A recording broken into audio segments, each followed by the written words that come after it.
for a person who was doing so much like focused work all her life, very happy that I want to do this and I want to do my PhD and I want to be a lecturer, overnight everything was taken away from me. How can someone, like, what is that thought process, or what can we tell ourselves when we are going through so many ups and downs, so that we don't stop, like we don't get stuck in that victim mode and we can come out of it? What is it that you used to tell yourself? That's an interesting question. If someone is going through the same, like they are doing something but they're not really happy and they don't know what else to do, they feel like I don't have any other talent or I can't do anything else, how can they find their it? How can they find their purpose? Yes, the first thing is stop overthinking, stop overcomplicating.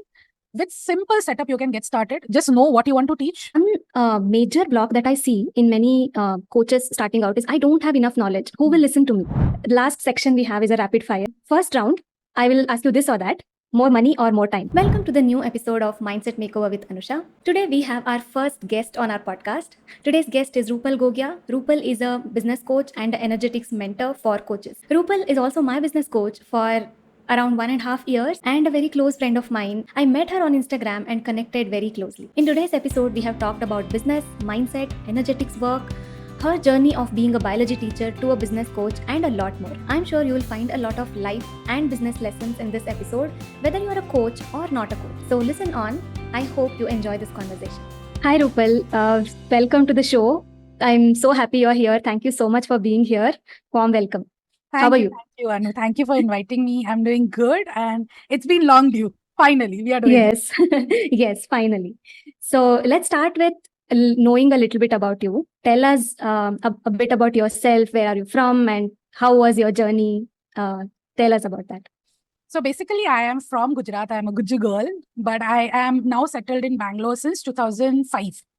And I used to identify myself as a biology teacher, but now I think after 3 years, I can comfortably now say that I am a business coach. I was in teaching from 2007 to, I would say, 2013, which was my active period in biology. But then from 2014, I was doing biology teaching online. There's a whole journey that is there, which led to me going online. And now since 2020, and to be very precise, 2021, I have pivoted and I am now a business coach and energetics mentor. You said you were a biology teacher before and then you pivoted to business coach. Tell us about that journey from being a biology teacher to a business coach, how it happened and how was that journey? So let me give a little more insight from okay, let's go back to when I was 3 years old. Okay. So ever since I knew, like I could understand anything that what you want to do, not even like what you want to do in life, but like what do I want to play? So I'm like, I want to play teacher. Like I'm a teacher. I had no idea. It's like 3 years old, at least when I was young. This was still a young age. So we wouldn't be going to school yet. So, Yeah. but still I wanted to play teacher. I used to always be teacher and I had invisible students and that is all I knew. And I loved doing that. So as I grew up, there was this thing in my mind as if like, I just am here to be a teacher. No one asked me, no one said anything, but it was like my default setting that I was kind of born with. And I just knew that I'm going to be a teacher. And so my studies and everything in my life was focused around that. Now, my parents are from medical background, so I was very much interested in biology because when they discuss things and, when they talk about it, I was naturally very intrigued about biology. Even spirituality comes from them only. And so I took biology and I was like, I want to be a zoologist. So I wanted to be a zoologist, but that didn't happen. And then microbiology came my way. And then biotechnology came my way. So basically, I went on to do my post-graduation in biotechnology. And then I joined the same college as biotechnology lecturer. I was teaching postgrad students. And because my dream was to be this teacher, or as I grew up, I understood I wanted to be a lecturer in university. And you and I, we both are from science background. And this is a default setting again in our mind that you either go do B.Ed if you want to be teacher in school. And if you want to go at university and teach, you do PhD and get experience and all of it. So my setting now from the age of 16, I remember was like, okay, I want to do my BSc, then MSc, then do the exam and get the PhD. And that was my path. No plan B, very focused. So I did my exams. I cleared GATE exam. I got scholarship and I went on to do my PhD in physics plus plant biology. It was a collaboration. Okay. That physics also has to play a role now in whatever I'm doing.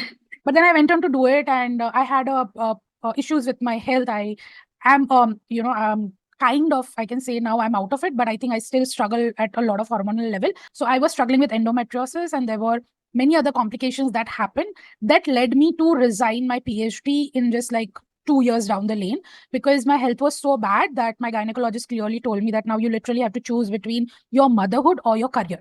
These were the words. And I remember my resignation letter was also having this, like, because I was so honest about it when I had to put my papers down and say that I cannot continue. And the reason is this, that my gynec clearly have told me this. So I don't know what to do. But everyone around me and my family thinks it is better for me to take care of my health. And that is what I think I should be prioritizing. And so I put down my paper and I just came back home.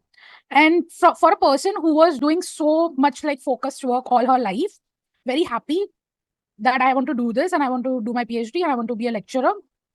Overnight, everything was taken away from me. I was living my dream literally, because having amazing scholarship and doing PhD and on the route to almost, I was almost there, I could say. After PhD, that was the next step. And so for me to give up overnight, literally, because after surgery, that was the thing my gynec told me. And I remember feeling so lost. I was like, what am I supposed to do with my life? Like every morning I'll get up. Generally, when you have a PhD and all, you know how our brain works. Our to-dos are there in brain, and like I have to do this and this chemical I have to prepare, this media I have to prepare, I have to meet this person, get the instrument ready, 100 things. So you are never at rest in that way. You always have a focused goal to work towards. And so when that was taken, that's when I felt I don't have anything in my life, because I was a person who never even had much of a social life, to be very honest. And so I didn't have anything to look forward to, because plan B bhi nahi tha. कि कभी सोचा हो कि okay, if this doesn't work out, maybe I can do that. And so that threw me at a place in my life where I was for the first time experiencing very deep depression, and I didn't know what to do. I'm thankful, grateful for amazing parents, family, my husband. They all supported me so well. So my husband, back then he was my boyfriend, but like he was there for me. And throughout this journey, I had the support that I needed. But hota hai na, when you are in situations like this, it is you yourself that you have to, sometimes you judge yourself the harsh. Nobody else is actually doing that, but you are being so difficult on yourself. So I think I was through that, coupled with a lot of hormonal treatment and medicines, and oh my God, I was a whole different person. So 1 year I spent 13, I resigned in 2000 up until 14. I was in victim mode. I was blaming everyone. I was in regret mode. I was crying. I was feeling lost, all that thing. And in 2014, in month of May, I remember there was this. So I used to have sleepless night, absolute no sleep at all. No matter what kind of medicines they gave me, I could not sleep. One night in May, I remember in 2014, sitting down at the foot of my bed, and I'm thinking like, what the heck am I supposed to do now with my life? There is no aim, there is no goal. I didn't even know how to navigate a normal married life, because I was just suddenly thrown into that situation where I could not even enjoy that first year of my married life, because the situation that was presented to me, that wasn't the thing that I wanted to do. I wanted to continue my studies and all. And so I'm like, no, this is not it. My life cannot turn out like this. So what if this doesn't work out? I have to figure something out, because now I have hit the rock bottom and there is no place for me to go down. This is the last thing that I could have. The only thing I can do is now rise up. I remember this dialogue so firmly, because, there are certain moments in your life, they are so strong push towards you, that becomes your pivotal moment. And so I remember that night, and I remember that feeling, and I remember that self-dialogue, like, Rupal, what the hell do you want to do now? Enough is enough. And that's when I started looking for what can I do actually? Can I do sitting at home? Now, this is 2014. We were still not very much used to of this work from home kind of thing. So my brother, out of blue, he's telling that, YouTube, there are a lot of people who put teaching video. Why don't you try that? I didn't even know YouTube mein channel funda hota hai. I'm like, okay, but how can I do that? So like, I was that naive. So he taught me how to create a channel, how to create a video. And I started with all those, beginner cringeworthy videos and all. But I was very happy that, oh my God, I get to teach, because at the end, as a teacher, that was my purpose. It didn't matter. Again, I'm able to say that because I was blessed. I didn't have to worry about the financial aspect. I was like, okay, this is my purpose. All I want to teach, if the videos are reaching to students and if someone is getting help out there, my purpose is served. So I went in to do that. There also, again, a whole journey is there. My YouTube channel from 2014 to 2019, twice it got deleted. And because it was getting deleted, God knows for what reason, there again, I was in and out of victim mode. Why me? Why God? Why universe? Why you doing this to me and all? But then because of that, the solution, that because my brother is into website coding and all, he told me, create your own website so you can put your videos over there and your students can get the help, because there are a lot of students who were reaching out. After my channel got deleted second time, I was very least bothered, because I was like, okay, maybe I'm meant to do nothing in my life kind of feeling. But then when they were reaching out that your videos were helping and we don't have means to spend money, can you please put videos somewhere? I'm like, okay, let me do it for them. Now, thanks to my brother who did not spoon feed me and who told me that you go ahead and design yourself so that you know how to run a website. I'll give you all the initial support. And that's how I started creating my own website and learned a lot about digital aspect. And in 2020, when the pandemic hit, when for the first time the offline education field went to online, teachers were like me because in India at that time, we were not very exposed to technology, especially teachers. And so a lot of the teachers were lost. But there were so many people in my community, in my network, my colleagues and my friends and all, they knew that I have been doing something like this, trial and error, and they knew I have a website. They all started reaching me out. Hey, how can we take a Zoom meeting? How to save it? How to send assignment? Just small things like that. And so I started helping all of them because that was the need of the hour and I felt like it's good to help them. But while doing that, for the first time in my life, I can say, there was some amazing kind of joy I experienced, which wasn't there when I was teaching biotechnology. But when I was teaching this aspect, something was like making me very happy. I don't know what that was, but I felt like, this is interesting. I think this is something I want to explore. And so then I had my mentor at that time. I spoke to her and she's like, this is what you're meant for. Like, please go ahead and do it. So with her support, I prepared for my first coaching business, which was to teach coaches and teachers how to do business online. In 2021 January, I basically went ahead and launched. And after that, I've never looked back. That was like my it. I literally discovered my it at the age of 35, where I'm like, everything that I had been through, oh my God, universe, you are preparing me for this because I was probably on a wrong path. You know, that feeling of you feel like you're working really hard, but still things are not working out for you and all. I was in that state. Even though I was working really, really hard and everything, at the end of a day, there was always something that was, I always felt compared to others, I received less. I was trying to make myself that it's okay, you know, it's part and parcel of the journey and everything because I didn't see the other side. When I came to this side, things just started clicking so fast. Things started working so fast. I'm like, there is something here that I have figured. And then came the energetics part later on. Thank you so much for sharing this journey. When I was listening, I could relate to it so much. First thing, I also used to do that teaching imaginary students. Like my mom used to tell, I would beat the imaginary students and write on the wall, all of that. I think some people have that inner urge to teach and they enjoy it so much. Yes. And another thing I was thinking was, I don't know if it is specific to millennials, our generation, or every generation has it. We rarely have a plan B, right? We are always set, at least, especially in our generation, we were set that I want to be an engineer, doctor, or a teacher, and that's it. I don't know anything else. So that also just connected with me. So in with whatever you shared, I just want to add a follow-up question. When someone is going through so many ups and downs, so I have told this to you many times, your journey is so inspiring. Every time I go through a low, I think of you and I take inspiration from that. How can someone, like, what is that thought process, or what can we tell ourselves when we are going through so many ups and downs so that we don't stop, like we don't get stuck in that victim mode and we can come out of it? What is it that you used to tell yourself? That's an interesting question. Now, when I reflect back, because you see, we as humans know we will grow with our age and experience. More than age, it is the experience that teaches you, and you would look back and you can see now yourself as an observer. So at that time, all I remember was I was determined for my that point B. The mistake that I was making, one of the biggest mistake that I didn't see that I see right now, is I never tried to enjoy that journey. I still remember my friends when, so I was doing PhD in Manipal University. When I was in Manipal, it's such a beautiful place.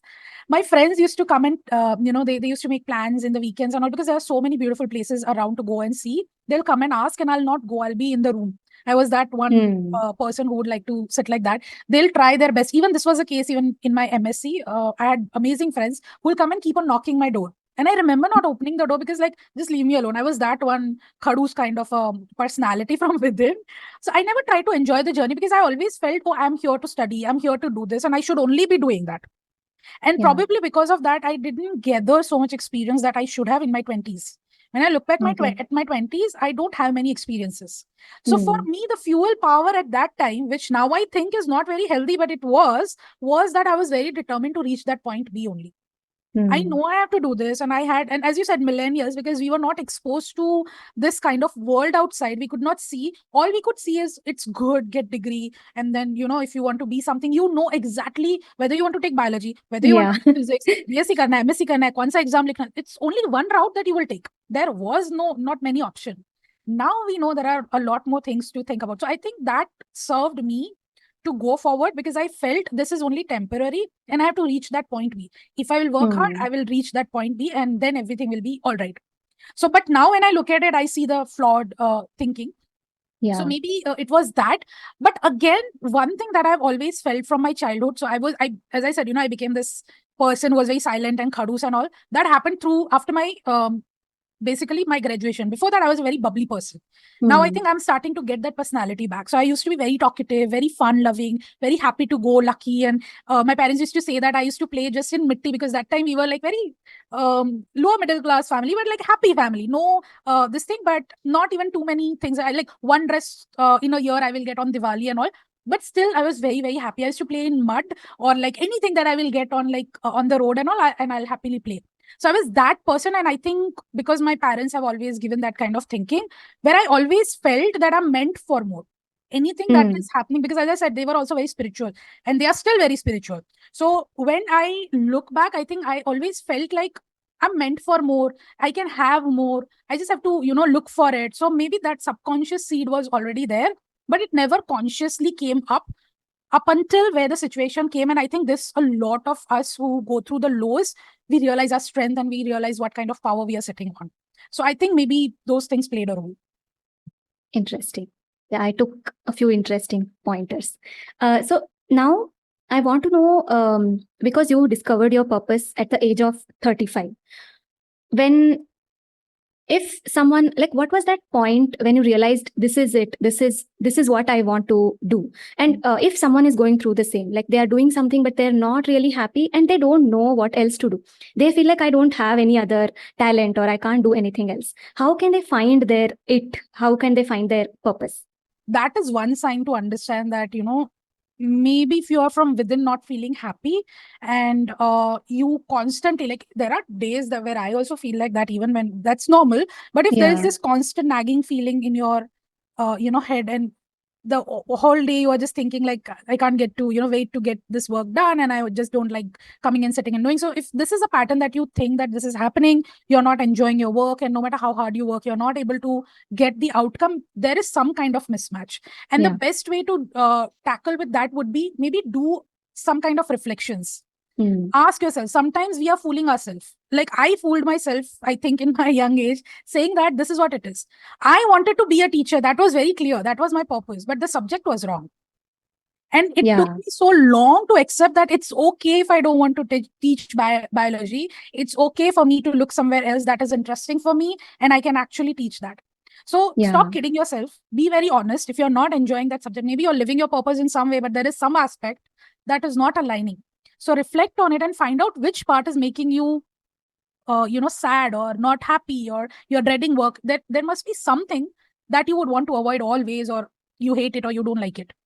Do that reflection and find out what that is. And to find the it, I wish if there was a simple answer to that, but honestly, there isn't. If I say that we do this exercise and you'll find your it, that would be wrong. And I don't know coaches who promise that we work together in a coaching container, find the it. I don't know how that works, but I think it's very deep to find out your it, to find out what fires your soul. Maybe you have to then ask for help on different levels and go layer by layer to find out that what probably is it that you want to continue, and be open to not finding it in first go.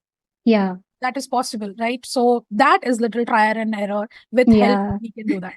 Yeah, exactly. I was going to say it, do the reflection. And like you said, it is deep. And also, I think it is very different from a person to person. It's always best to try out a few things. Yes. Along with thinking, also take the action and try out a few things. Because you started helping people with Zoom and everything, then that idea came to you that I love this, I enjoy this. So I think that taking action is also important. Exactly. Be open to it. I think this is where, this millennial thing that you said, no, it really sticks to me sometimes, because I feel if I look at, we have so many good things as millennial, but one thing that I feel we didn't have that exposure. And Yeah. because of that we were not open to trying things because we didn't know. I Yes. remember at the age of 35 when I'm pivoting is when I'm like, okay, I have a choice. Can I choose? Can I pick? Yeah. It was not the kind of thinking, like it looks very small thing, right? When I look at my niece right now, my nieces are like, they are this generation, they make choices. And I didn't know I have a choice because I thought, okay, what we decide is the end thing. And we have to do it. If we Yeah. leave it, Yeah. we are not like good girls or like who's doing the things the right way or like they're leaving it incomplete. Oh, we left the studies but didn't understand the importance of pursuing what we love. And I think Yeah. that is where a lot of us, if we are coming in this age range, maybe those belief systems deep down, we have to, as we you said, reflection. Maybe go deep down from where these are coming up and just be open to yourself, be honest to yourself. Sometimes we don't want to say things out loud, which is there in deep down. Yes. I remember journaling time. Sometimes my pen will stop. Yeah. Even though that no one is going to read, my pen will stop. Those are the things you need to work on. So maybe that will help. Yeah, yeah. One more thing, I think this conversation can go very long. One more thing you said just stuck out to me, leaving things in the middle, right? I still remember our parents saying that someone, he does all things half and he leaves and he hops to the other thing. So this was such a big thing that you can't leave something in between. And doesn't matter if you're enjoying it or not. So yeah, our generation had that. Okay, let's talk about business coaching. What do you enjoy most about business coaching? What is the most enjoyable part for you? Coaching. Okay. Because I think that comes as a teacher, whenever I have to do, like whenever I get on calls, my coaching is something that I look forward to and I absolutely love. A lot of the coaches tell me, like, now you're at a place, you can just scale it up and you can have courses and all. But I'm like, then I'm leaving away the one thing that I love the most. Because when Yeah. I communicate face to face with my coaches, my teachers, it sparks joy in me. Like I can't put in words the kind of happiness I get, that live interaction, that happiness. Even sometimes we are at low stage, but then being part of their journey, knowing that you're helping someone, because maybe it is coming from this thing also, that I was alone when I needed that. Because again, I Yes. didn't know to reach out and ask for help. I knew that people are supporting me, but I didn't have that knowledge that I can ask, like, no, this is not it, I want help here. But now that people are more open to it, when I get to part of their journey, it makes me really happy. So coaching is by far my best thing. No matter how much I'm going to grow, coaching is something, like coaching, that I don't think I can give up. Okay. Okay. Awesome. I want to ask a question which most of the coaches might have. If someone wants to start a coaching business today, how can they get started? What are the steps that they can take, like broadly? Now the time is different in 2024 when we are recording, as opposed to, I think, Yeah. 2021 when I started, at least in this field. I think a lot of coaches, even at the beginner level, would have a lot of knowledge. I'm like 90% sure that a lot of people would have some kind of base knowledge to get started to what they have to do. And so if they are in this space, the first thing is stop overthinking, stop overcomplicating. With simple setup, you can get started. Just know what you want to teach or coach and why you want to coach. Get very clear on your why, because without why, you will never have that depth in your purpose and you will not be able to sustain. So what and why, very clear. Get started with some kind of social media presence. And if you are having offline work, you are having offline communities, get clear on where your communities are coming from. And just get started by talking about what is it and how you can help your audience with basic content. No fancy funnels or websites and all are needed. Just get started with that and come up with a simple offer that you can help people with. And when I say offer, again, don't go with the fancy, behind the fancy this thing. It's a simple thing, that there is this problem that your audience is struggling with. This is the solution. How can you help them with a plain, simple roadmap? Get started with few beta clients without worrying about it, so that you have something to work with. You test out your curriculum, you understand more about your audience. Beta is something you will be able to do even with very few people in your community. You can even reach out to people offline and get them for your beta. And just get started with that journey and document it and talk about it on social media. That is the simplest roadmap that you can have. And if you can, just go ahead and have a mentor by your side. You will accelerate the whole process tenfold. Yeah, these are pretty clear steps. So the one major block that I see in many coaches starting out is, I don't have enough knowledge. Who will listen to me? What would you say to that? No matter what you will be doing in your life and where you will be in your life, if you are a person who's hungry for knowledge, like you and I, you are always going to have this feeling because there's so much to consume. It's knowledge is never ending. My mom always says that be a lifetime student because there's so much that you will never be satisfied. So that is there, number one, understand that. But the problem happens when we are thinking, so there are twofold to it. Number one, because of social media, we are always presented with so much that we feel instead of focusing on, okay, I know these 10 steps, we come across a reel or video suddenly where we hear a new thing and come across a new topic suddenly, oh my God, I don't know this 100 things. So that is always going to be, no one will know everything. So you have to understand what you know. If you are in coaching business, if that is what you're doing, understand how much you need to know in order to help someone. And what is that next step that you want to upskill yourself with a practical, real, tangible thing that you can upgrade yourself. So that is a good thing, upskilling, but don't let it become like a thing where I will know and then I will start, because that's never going to happen. You will always have something to learn. Like I remember when I was starting to do the inner work, initially it started with like, okay, we do this release meditation and we do the writing, journaling, tearing the paper, burning off, feels very good. Then suddenly came the trigger thing. And then I understood, oh, there's something called triggers and I have to work on those very specific. So my thoughts are just the outcome. I have to go deeper, do that. Then suddenly I came to know, oh, these are coming from my inner child. Oh, now I have to do the inner child thing. I have to go back to that and I have to do that. Now I'm understanding that my nervous system is dysregulated. It's all because of that. So now, so it's never ending. It's never going to end, and it doesn't have to. Just take your time, upskill yourself step by step, but don't let this be a reason that I cannot start or I cannot do my coaching because I need to know more. That's never going to happen. Yeah, absolutely. I loved what you said. Same thing happened with me. I have been doing like all the mindset work, journaling and everything, but I never went to my inner child. I kept hearing inner child, inner child. I didn't even go and check what exactly it is. And once I started going there, I was like, yeah, this is the core thing. Why didn't I know this before? And also one more thing I hear from coaches is there are more experts out there. And why would people listen to me? So what I think is there will be always someone who wants to hear it from you as opposed to a bigger name in the industry, right? So there is no point saying that there are more experts in the field.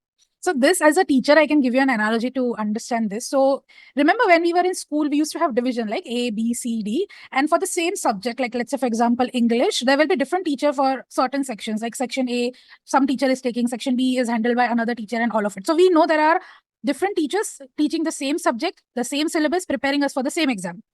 But yet, there was that one teacher that was favorite for all of us, right? Yes. You might have one subject and one favorite teacher, no matter how amazing that other teacher is teaching in that class.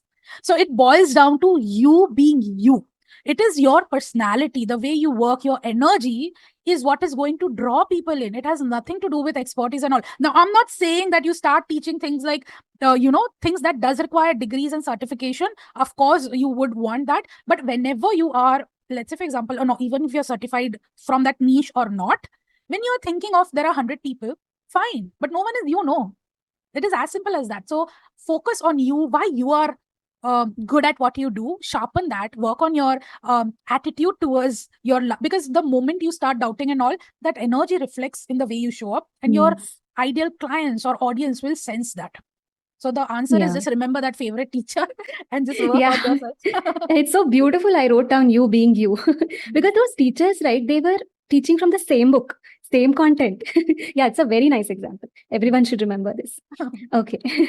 Let's move on to the energetics side. So energy, like we all have seen you talking a lot about energetics work, energy healing work and everything. Can you tell us a little bit about how this energy work plays a role in business? And what are these energy works that you follow?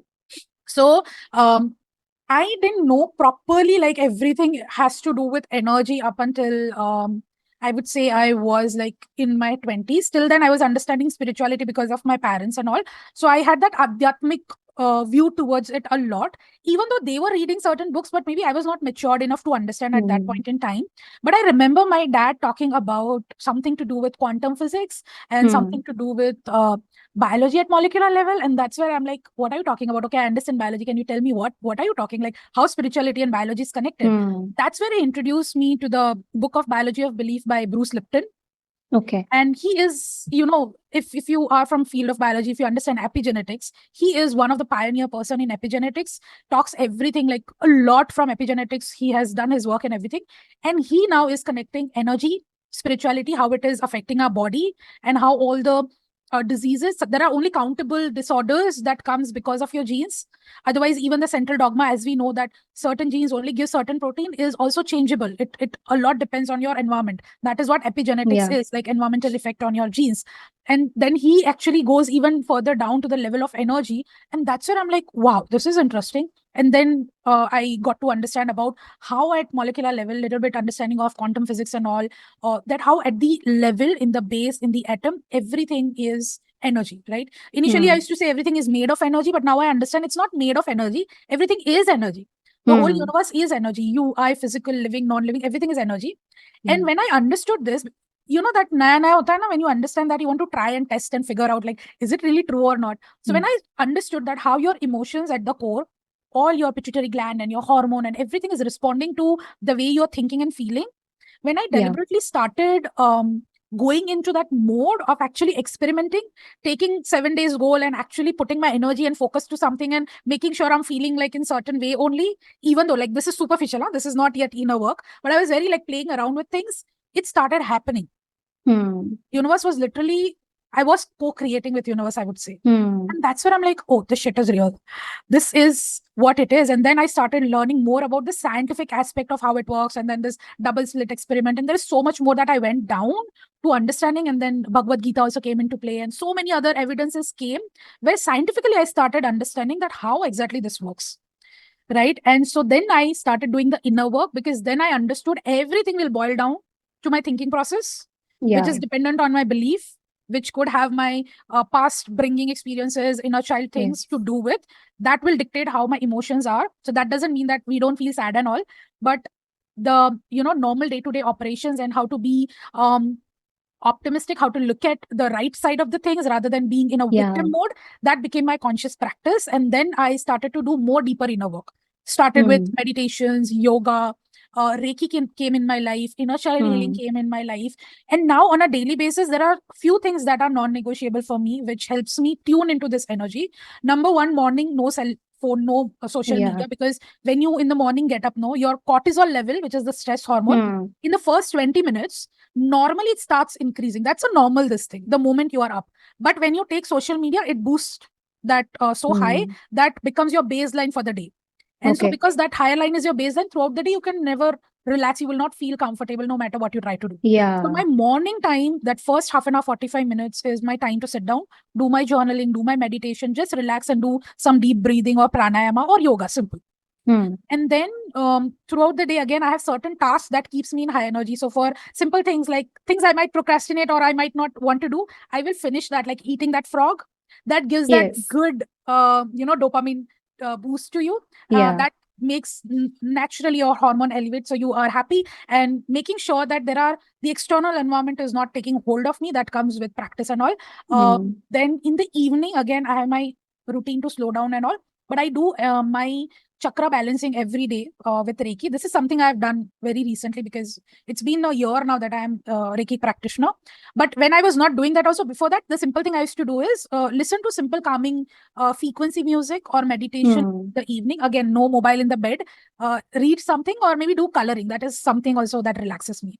So these are the common thing I do in my day-to-day life, which is more than enough to help you. And then there are monthly full moon ritual and new moon ritual. And if there are triggers and pains coming up, I don't ignore it anymore.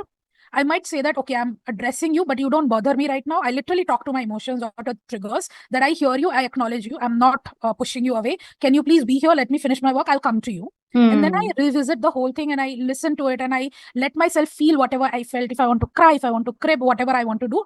And then I go to the root cause and I try to work on it. Because for a really long time, I had tried, when I was going through this whole journey that I was talking about, that thing that kept me going, one of the things was, as I said, I was not acknowledging a lot of the things. And that came crushing in that 1 year's time where I was depressed.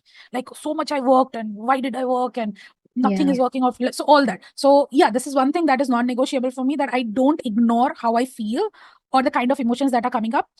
I'm very good at now not judging myself, because that was the thing that I was doing. And I love myself. Like I give myself hugs every day, like after my Reiki, this thing, because if you are not loving yourself, if you are not standing by yourself, if you are not there for yourself, how do you expect anyone else around you to love your energy? So you love yourself and rest, everything will fall into place. So these are the small things. Beautiful, beautiful. So I really could connect with what you said. When the triggers come up, when the pains come up, we are so used to shoving it down.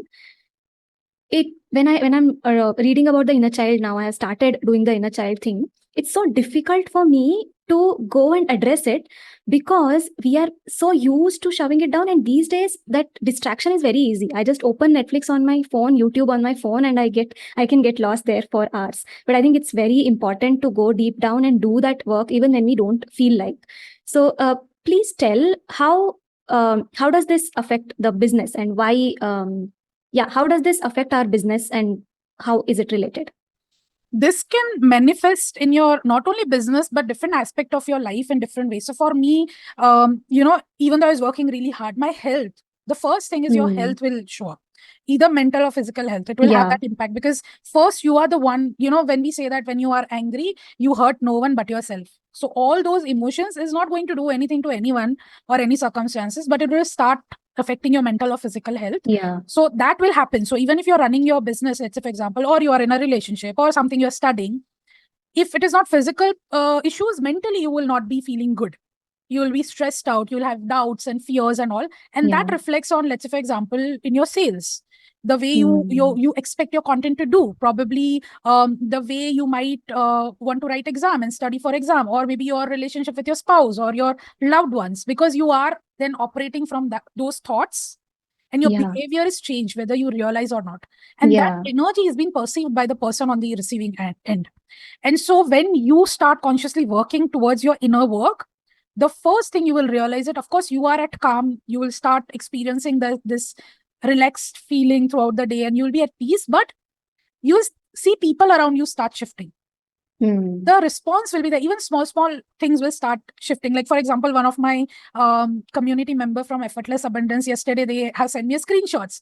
Like, I wanted an auto to the corner of the house and I got it. I badly wanted that flower to fall from that tree for so long, and this fell when I was walking. Like, these small things you start enjoying, you start noticing. Otherwise, we are so feeling less, so to say, that we don't absorb these smaller stimuli that could make us happy. And that's why we say our nervous system is dysregulated. But that brings me to one of the things that you asked me about, the energetics practice that I do. One new thing that I've recently started that has stemmed from, how I'm in Bangalore and there are a lot of power cuts happening in summer. So last weekend, there was this power cut for a long time, full day, where I just didn't know what to do. So I'm like, okay, this feels like my olden days when I was kid. Also, I have had power cuts. So I'm like, okay, I'm going to pretend this is 90s and I'm that kid again. By fluke, this came in my mind that rather than sitting and cribbing and all, let me just do something like what I was doing when I was a kid without power and all during summer vacation. It used to be really hot, sweating, but still we used to play. So I reminded myself, went back into that era. And now I have come up with this thing where I'm consciously going to make every weekend my 90s weekend. Nice. I'm going to completely plugged off from all of these things and mindfully enjoy those small things that I used to as a kid. So these are the things that I think we are not receiving it. We are becoming so immune to it that actually sparks joy. And we always feel my happiness lies in that point A, or when I have that, and that never happens. That never happens. Yeah. Never. I think I'm going to try this out. Sometimes I used to wonder, what did we do when we were kids? We didn't have phone. What did we do for entertainment? So I think I'm going to try this out. Yes. Okay. Last two questions. So since you started as a business coach, let's take the journey from there. What were some of the mistakes you made in that journey? And if you could start all over today, what would you do differently? So I have seen this thing also where people say that if we start all over today, like what? My answer to that is, and this is how I look at it, if not for those things that happen in my life, I wouldn't be this person, right? Who's thinking this way and who is this at this maturity level or having this strength that I found. Why would I want to change that and lose that strength? Rather, I would focus on something that is actually in my control. Past is not in my control. So no use to say that I would do this way. But The future is in my control, and that can happen by me working on my present moment. So I would rather focus my energy on, okay, all that happened. What is my takeaway that I can implement today, making sure my tomorrow is beautiful, which eventually will become my past, which is like amazing. So for me, I think I would want to implement everything that I've learned. I think they are crucial part of my growth and my journey. I would not want it any other way. They are very, very important. The way everything has turned out, it has helped me become this person, and I would love to implement in every moment that I live on now. It's so beautiful. I'm taking some moment to internalize it, because I think this is a very different answer I have heard. Like, people give pointers, 1, 2, 3, I would do this, but this makes so much sense. We made those mistakes for a reason. I think that's why we learned from it, and we wouldn't do it in the future probably. Love that. Okay. So last question. Three business advices and 3 energy work advices for coaches. Business advice would be keep things as simple as possible. Don't try to overcomplicate things because you're seeing someone else implicating certain things in their business. You don't have to implement the same thing. Business can run very simple if you want. So keep it very simple. Second thing would be just get started. You know, as you also asked me that question, like we all have that feeling. So my thing always has been, whenever I learn something new, I actually take it as upgradation to my existing coaching. That's never been a reason for me to not do coaching. But I always look at this as like, oh, now I can look back and I can see my LYCB first, my first batch, then 2.0, and then came Quantum Minimind. Now I have another course, then SYCB. So that's going to evolve. And you would want to see that. Why don't you want to see that, right? That's beautiful. So don't overthink. Get started with your knowledge and give yourself that flexibility. Tell yourself that you're allowed to upgrade your coaching whenever you have more to add to. But don't deprive someone of what you can help them with right now. Maybe there's someone who's looking for help from someone like you. And the third thing probably would be try to protect your energy. Now, this is like towards energetic side, but I want to say first your business wise, where you're not consuming too much of a content, because I feel we are less in creative energy, more in consumption energy. And that does a lot of, again, negative impact on you. So be mindful of from whom are you consuming and how much are you consuming. If you have to mute certain people, unfollow certain people, you don't necessarily have to consume 24/7. Rather focus energy on your work and how you can help someone with what you know. Energetic side, again, the same thing with this third pointer, which is more towards energetic side. Let's say, for example, even if you like someone's content, that is amazing, but it has a negative impact on your mental health. They are amazing, they're doing everything good, but somehow it is affecting you. Then it is it's an indication that energetically you are getting drained there. You need to stop consuming from that particular thing. It could be someone, absolute amazing friend next to you. Have that kind of understanding where you know that they are doing amazing, but till I work out how to protect my energy, I'm not going to consume, right? So protect your energy always. Identify your energy drainers and remove them. Another thing could be, as I said, whenever you have these emotions coming up, let's say, for example, for business, if you are having some resistance towards maybe selling or some part you're not enjoying, that means there's some problem. It's not always to do with strategy. Maybe you're putting amazing strategy, but things are just not working out. And maybe it's not working out, or maybe it's working out and you're not enjoying, whatever might be the case. If there is a resistance, that means that is the area you need to work on. And the third thing is, have something in every day, which is your thing where you're connecting with yourself. We are so connected with so many things outside, we have forgotten who we are. So have those activities that you identify, getting unplugged from everything and everyone, and try to connect with that original person that you are. Remember those things probably you used to enjoy. Like I used to enjoy mehendi and coloring and all. Who you are, what you used to love, what you used to do. You know, as you said, like I used to wonder what I was doing when I was young kid. So go within, identify that inner self, because a lot of the time we are feeling misalignment because we have lost touch in with who actually you are. Maybe you know people around you. Maybe you know that coach so very well. You know their brand values. You know what they're doing and all of it. But you have lost a sense of who you truly are. So go within and probably get connected with yourself. We didn't only talk about business. We talked about spirituality. We talked about so many things. And like you said, I was reading a book recently. where I read this concept of consumers versus producers. So we are all becoming consumers and we are not producing. And also another thing I'm going to do is I have to restart my singing, and my sitar is lying yes. there. Oh my God, I I remember. remember. Yes, please do that. Yeah, I need to like that connecting with yourself. That point really stuck out to me. So okay, the last section we have is a rapid fire. So we have we have 2 rounds in this rapid fire. First round, I will ask you this or that, so you can choose one. Ask Okay. me easy things, okay? Yes. Okay, ready? And do I get in the like win anything in the end? Oh, I didn't think I can give you this. No, you give me like an amazing virtual hug and energy. That's what I would want. Oh, that I can always give. So many, not one. I can give you. Yes. Okay, ready? Ready. Okay, this or that. More money or more time? Okay, I know it is rapid fire round, but I want to understand what does both I mean. Like As we all have 24 hours in a day. Are you asking me like lifetime? Like my lifespan? oh, Obviously, then I would want more time. interesting twist. I would say more of like more time in a day, as much as you want. Definitely more time. Yes. Okay. Business coach or biology teacher? I think this was a very simple one. Today business coach, but that to say not to dilute my identity as a biology teacher. I absolutely loved my student. I still have so many of them in touch with me. So I would say at the core, teacher. The next one, online teaching or offline teaching? Both.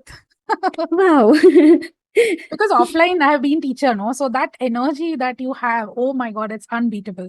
Yeah, I think we have all forgot. I have forgotten that feeling. And online is something that I've survived on it. Like if it was not for online teaching, I would have been totally lost. So I don't think they both are very special to me. Awesome. Okay. One-on-one coaching or group coaching? That also both. You're asking me all difficult. You said it's going to be. Okay, you're choosing both. Yeah, we are choosing both. Okay. Okay. The second round is I will give you a word and you have to tell me immediately what comes to your mind when I say that word. Okay, ready? First word, money. Me. Okay. You can explain that. Because we generally feel money is something external and something that I have to work for in order to get it. But I identify myself as the wealth because it is me who has the capacity to do it. Yes. And I know my potential and I generate that for me. Nobody is giving me. So it's me, as simple as that. No one can take that away from me. Yeah, I think I got that because in your course, Effortless Abundance, there is something related to that. Yes. So yes. Next word, teaching. My purpose. Okay. Universe. My co-creator. Awesome. Home. Mom. Wow. Food. I am foodie. Oh my God. You know, the moment you said food, I'm like, okay, which one should I tell? Because I'm such a foodie. Okay, I would summarize in something that is home cooked for me. That is something that I would love. Because, you know, when we are young and especially, so I'm sorry, it's rapid fire, but I want to say this, that when we started making some kind of money where we could afford the food on our own and we are this adult who can now pick and choose and eat whatever they want.